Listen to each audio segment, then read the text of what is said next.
Bleak House by Charles Dickens. Chapter 40.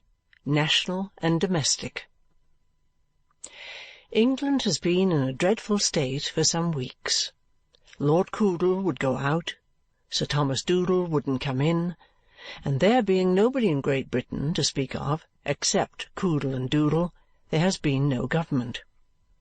It is a mercy that the hostile meeting between those two great men, which at one time seemed inevitable, did not come off, because if both pistols had taken effect, and Coodle and Doodle had killed each other, it is to be presumed that England must have waited to be governed until young Coodle and young Doodle, now in frocks and long stockings, were grown up. This stupendous national calamity, however, was averted by Lord Coodle's making the timely discovery that if in the heat of debate he had said that he scorned and despised the whole ignoble career of Sir Thomas Doodle, he had merely meant to say that party differences should never induce him to withhold from it the tribute of his warmest admiration, while it as opportunely turned out, on the other hand, that Sir Thomas Doodle had in his own bosom expressly booked Lord Coodle to go down to posterity as the mirror of virtue and honour.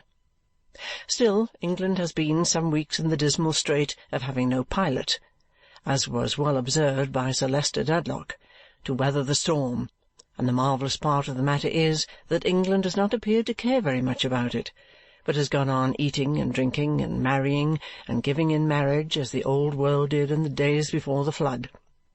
But Coodle knew the danger, and Doodle knew the danger, and all their followers and hangers-on had the clearest possible perception of the danger.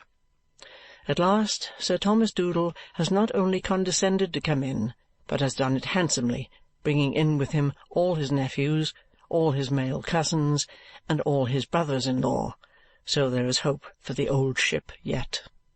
Doodle has found that he must throw himself upon the country, chiefly in the form of sovereigns and beer.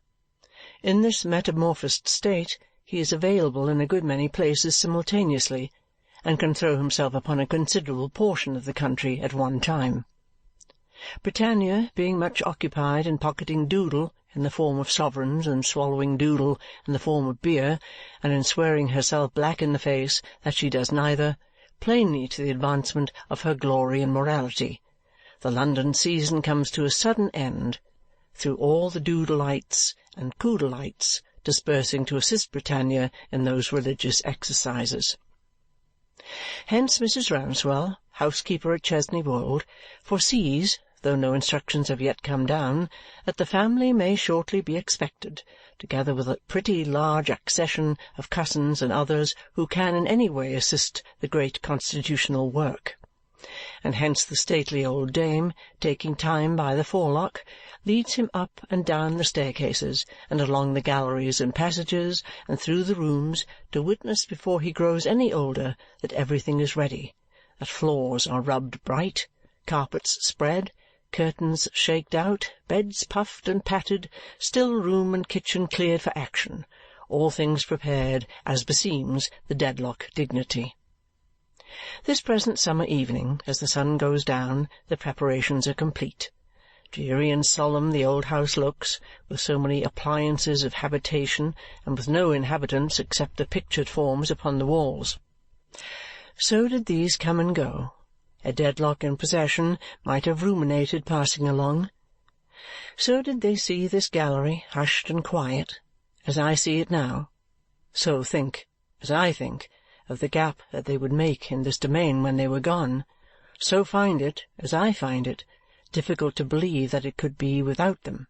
So pass from my world as I pass from theirs, now closing the reverberating door, so leave no blank to miss them, and so die. Through some of the fiery windows, beautiful from without, and set, at this sunset hour, not in dull grey stone, but in a glorious house of gold, the light excluded at other windows, pours in rich, lavish, overflowing, like the summer plenty in the land. Then do the frozen Dedlocks thaw. Strange movements come upon their features as the shadows of leaves play there. A dense justice in a corner is beguiled into a wink. A staring baronet, with a truncheon gets a dimple in his chin. Down into the bosom of a stony shepherdess there steals a fleck of light and warmth that would have done it good 100 years ago. One ancestress of Volumnia, in high-heeled shoes, very like her, casting the shadow of that virgin event before her full 2 centuries, shoots out into a halo and becomes a saint. A maid of honour of the court of Charles II, with large round eyes and other charms to correspond, seems to bathe in glowing water, and it ripples as it glows. But the fire of the sun is dying. Even now the floor is dusky, and shadow slowly mounts the walls, bringing the deadlocks down like age and death.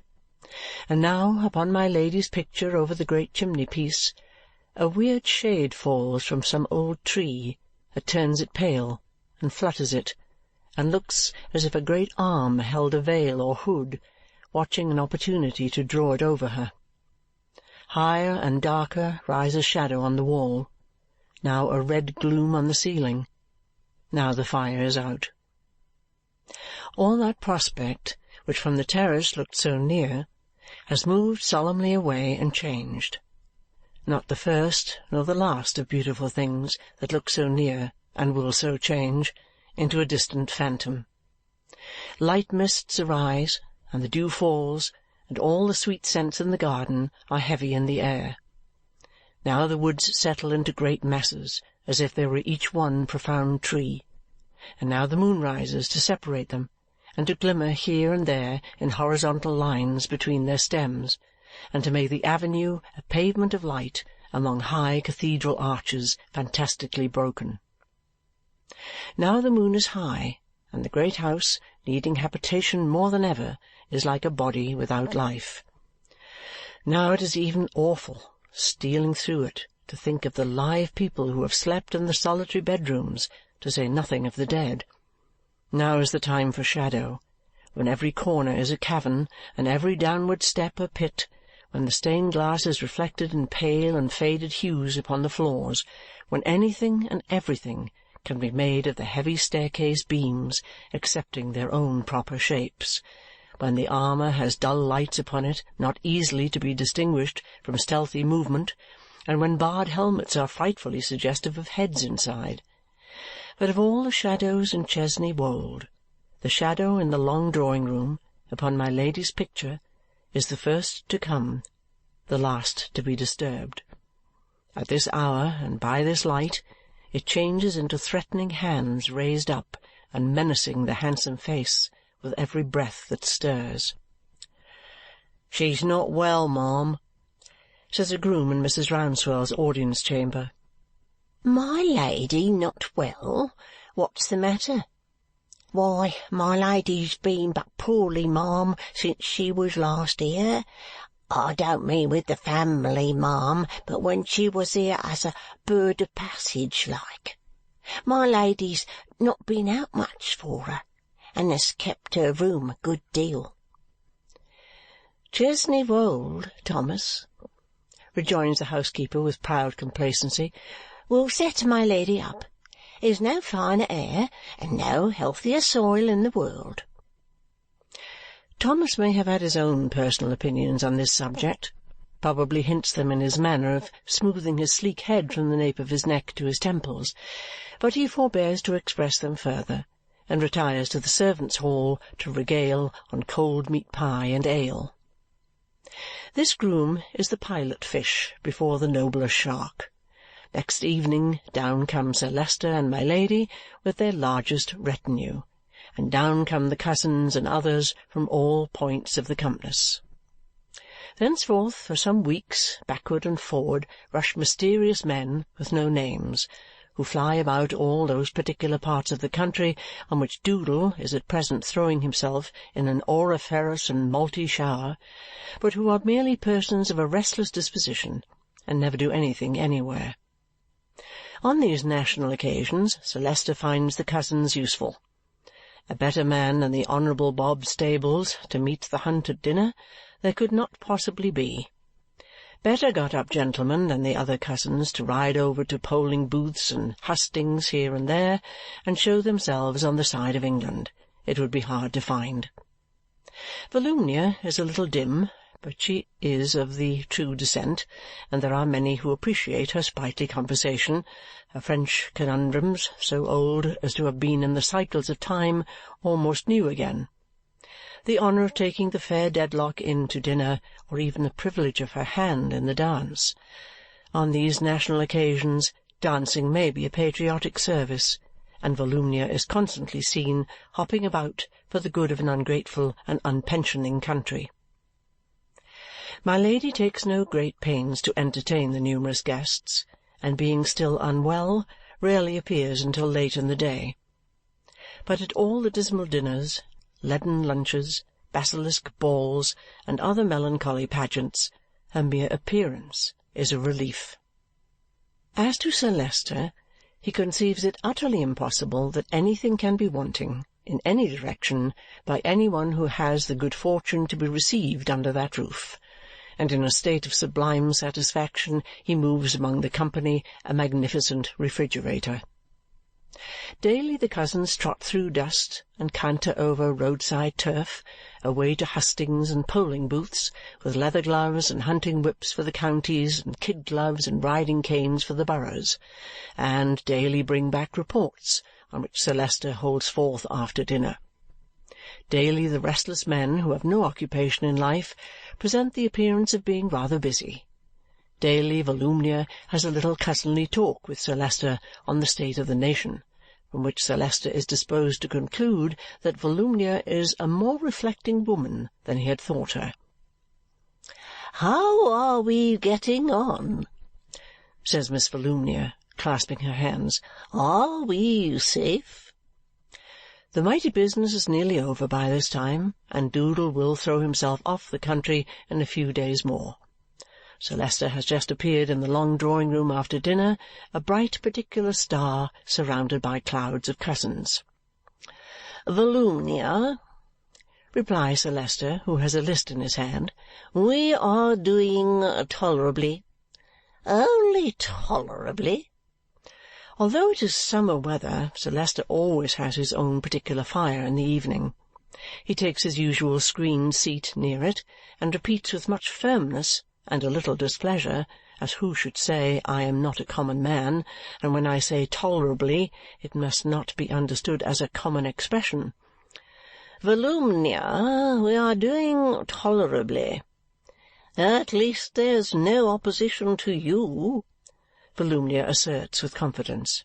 "No, Volumnia, this distracted country has lost its senses in many respects, I grieve to say, but it is not so bad as that. I am glad to hear it." Volumnia's finishing the sentence restores her to favour. Sir Leicester, with a gracious inclination of his head, seems to say to himself, "A sensible woman this, on the whole, though occasionally precipitate." In fact, as to this question of opposition, the fair Dedlock's observation was superfluous. Sir Leicester on these occasions always delivering, in his own candidateship, as a kind of handsome wholesale order to be promptly executed. 2 other little seats that belong to him he treats as retail orders of less importance, merely sending down the men and signifying to the tradespeople, "You will have the goodness to make these materials into 2 members of Parliament and to send them home when done." "I regret to say, Volumnia, that in many places the people have shown a bad spirit, and this opposition to the government has been of a most determined and most implacable description." "Wretches!" says Volumnia. "Even," proceeds Sir Leicester, glancing at the circumjacent cousins on the sofas and ottomans, "even in many, in fact in most, of those places in which the government has carried it against affection." Note, by the way, that the Coodleites are always a fraction with the Doodleites, and that the Doodleites occupy exactly the same position towards the Coodleites. "Even in them I am shocked for the credit of Englishmen, to be constrained to inform you that the party has not triumphed without being put to an enormous expense. Hundreds," says Sir Leicester, eyeing the cousins with increasing dignity and swelling indignation, "hundreds of thousands of pounds." If Volumnia have a fault, it is the fault of being a trifle too innocent, seeing that the innocence which would go extremely well with a sash and tucker is a little out of keeping with the rouge and pearl necklace. Howbeit, impelled by innocence, she asks, "What for?" "Volumnia," remonstrates Sir Leicester with his utmost severity. "Volumnia." No, I don't mean what for," cries Volumnia with her favourite little scream. How stupid I am! I mean, what a pity." "I am glad," returns Sir Leicester, "that you do mean what a pity." Volumnia hastens to express her opinion that the shocking people ought to be tried as traitors and made to support the party. "I am glad, Volumnia," repeats Sir Leicester, unmindful of these mollifying sentiments, "that you do mean what a pity. It is disgraceful to the electors. But as you, though inadvertently and without intending so unreasonable a question, ask me what for, let me reply to you. For necessary expenses. And I trust to your good sense, Volumnia, not to pursue the subject, here or elsewhere." Sir Leicester feels it incumbent on him to observe a crushing aspect towards Volumnia, because it is whispered abroad that these necessary expenses will, in some 200 election petitions, be unpleasantly connected with the word bribery, and because some graceless jokers have consequently suggested the omission from the church service of the ordinary supplication in behalf of the High Court of Parliament, and have recommended instead that the prayers of the congregation be requested for 658 gentlemen in a very unhealthy state. "I suppose," observes Volumnia, having taken a little time to recover her spirits after her late castigation, "I suppose Mr. Tulkinghorn has been worked to death?" "I don't know," says Sir Leicester, opening his eyes, "why Mr. Tulkinghorn should be worked to death. I don't know what Mr. Tulkinghorn's engagements may be. He is not a candidate." Volumnia had thought he might have been employed. Sir Leicester could desire to know by whom and what for. Volumnia, abashed again, suggests, by somebody, to advise and make arrangements. Sir Leicester is not aware that any client of Mr. Tulkinghorn has been in need of his assistance.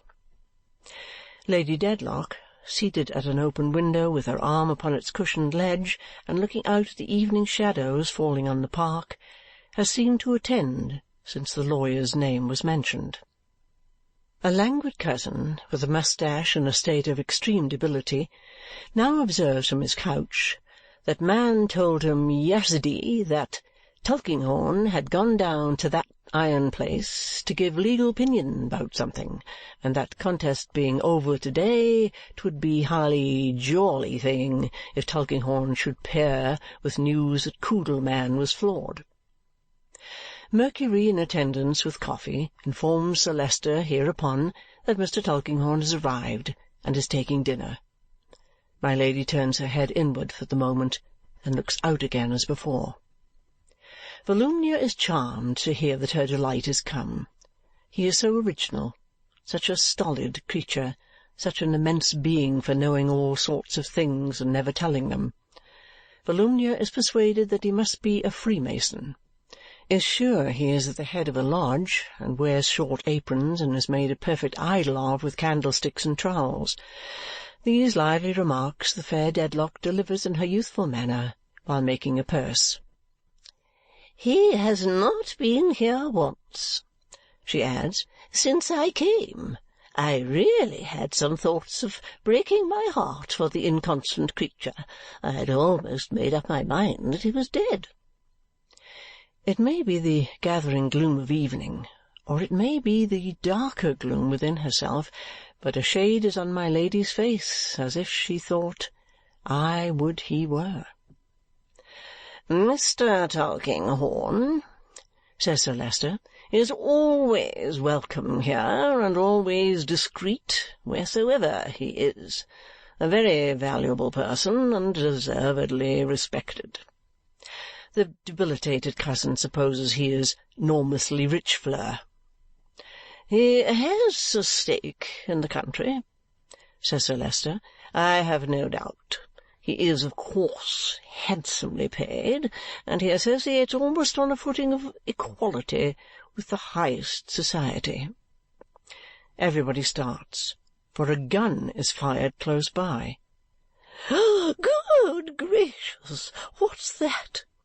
cries Volumnia with her little withered scream.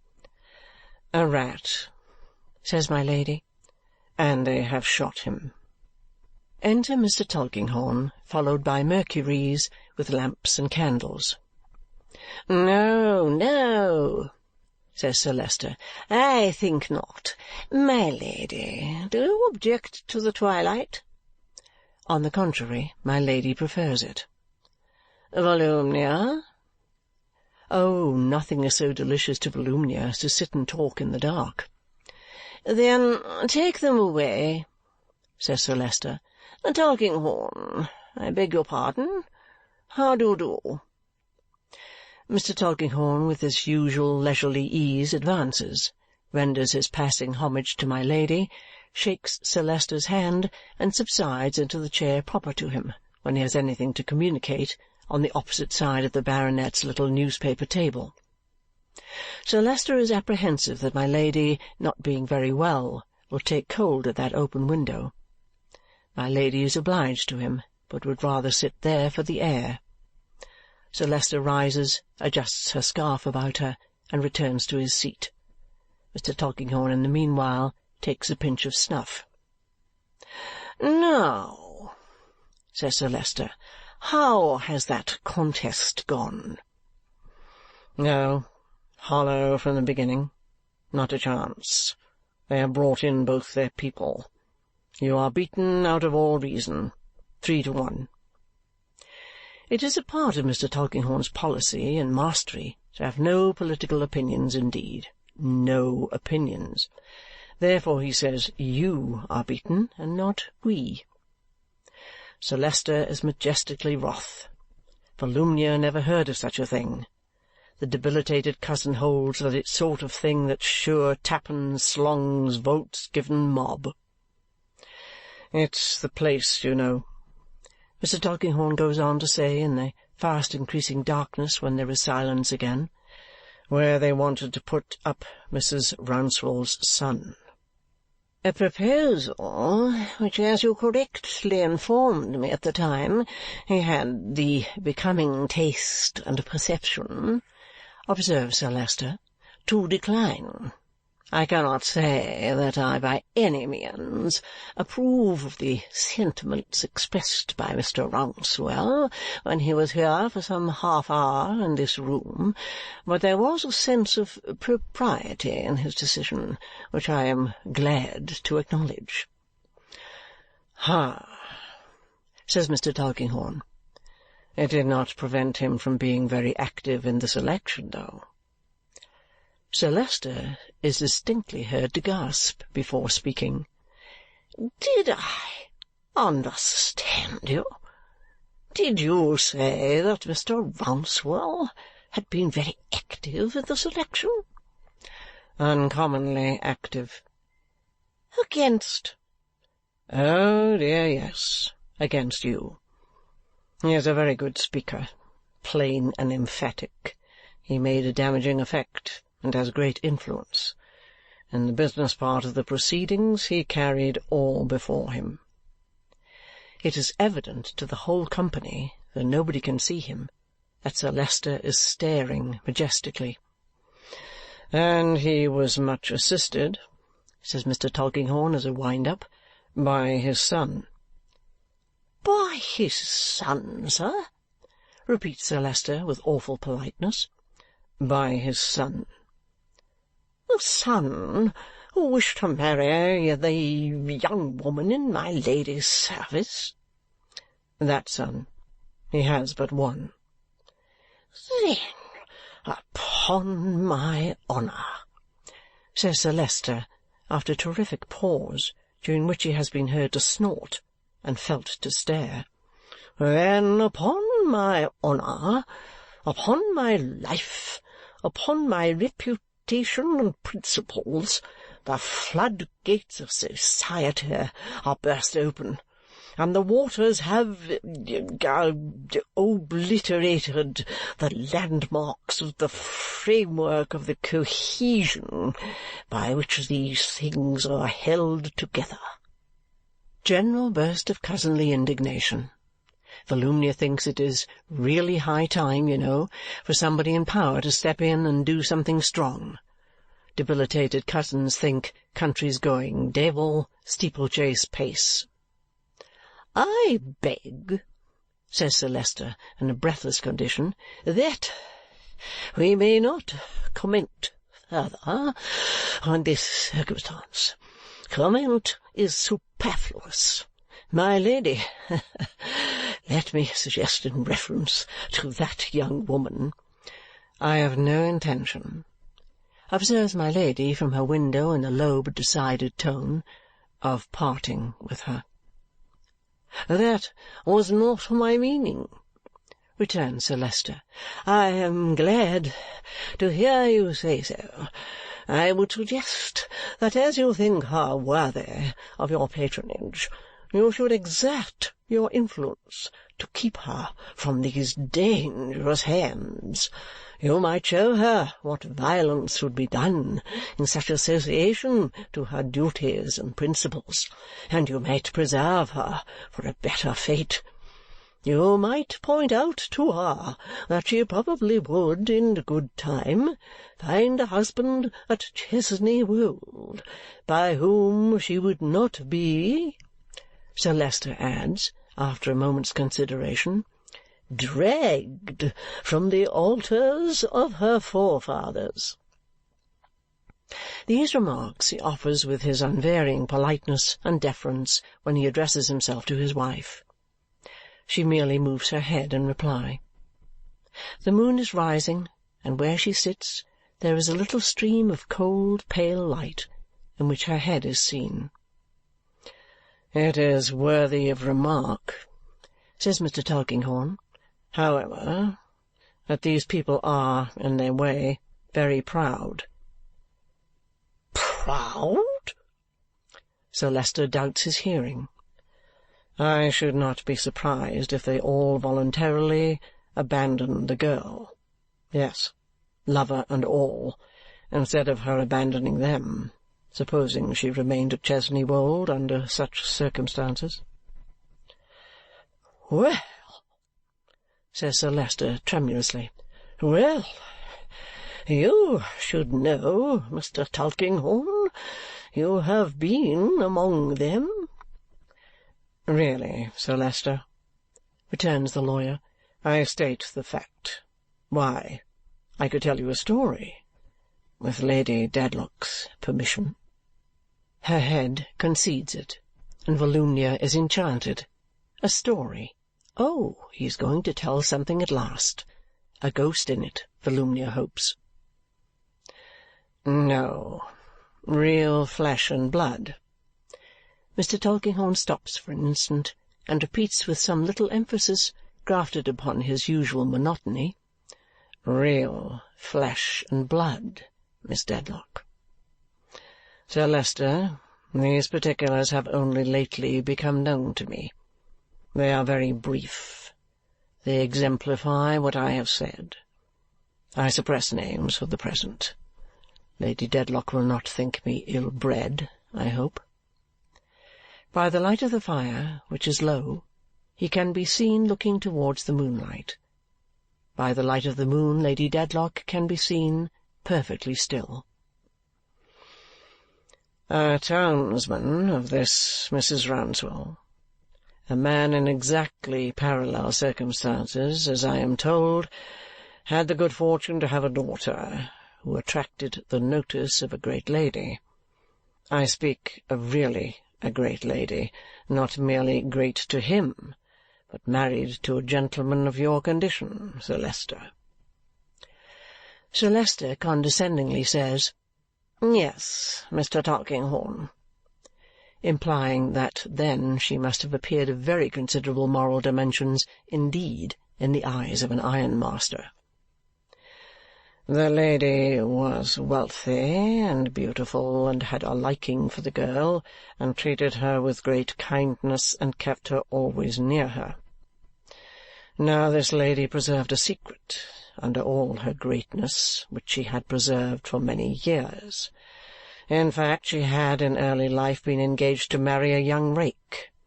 He was a captain in the army, nothing connected with whom came to any good.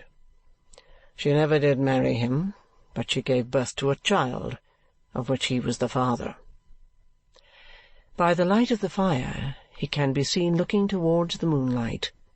By the moonlight Lady Dedlock can be seen in profile, perfectly still. "The captain in the army being dead, she believed herself safe. But a train of circumstances with which I need not trouble you led to discovery. As I received the story, they began in an imprudence on her own part one day, when she was taken by surprise, which shows how difficult it is for the firmest of us, and she was very firm, to be always guarded. There was great domestic trouble and amazement, you may suppose. I leave you to imagine, Sir Leicester, the husband's grief. But that is not the present point. When Mr. Rouncewell's townsman heard of the disclosure, he no more allowed the girl to be patronized and honoured than he would have suffered her to be trodden under foot before his eyes. Such was his pride that he indignantly took her away, as if from reproach and disgrace. He had no sense of the honour done him and his daughter by the lady's condescension, not the least. He resented the girl's position, as if the lady had been the commonest of commoners. That is the story. I hope Lady Dedlock will excuse its painful nature." There are various opinions on the merits, more or less conflicting with Volumnia's. That fair young creature cannot believe there ever was any such lady, and rejects the whole history on the threshold. The majority incline to the debilitated cousin's sentiment, which is in few words, "No business Rouncewell's fernal townsman." Sir Leicester generally refers back in his mind to Wat Tyler, and arranges a sequence of events on a plan of his own. There is not much conversation in all, for late hours have been kept at Chesney Wold since the necessary expenses elsewhere began, and this is the first night in many on which the family have been alone. It is past 10 when Sir Leicester begs Mr. Tulkinghorn to ring for candles. Then the stream of moonlight has swelled into a lake, and then Lady Dedlock for the first time moves and rises and comes forward to a table for a glass of water. Winking cousins, bat-like in the candle glare, crowd round to give it. Volumnia, always ready for something better if procurable, takes another, a very mild sip of which contents her. Lady Dedlock, graceful, self-possessed, looked after by admiring eyes, passes away slowly down the long perspective by the side of that nymph, not at all improving her as a question of contrast. End of chapter 40.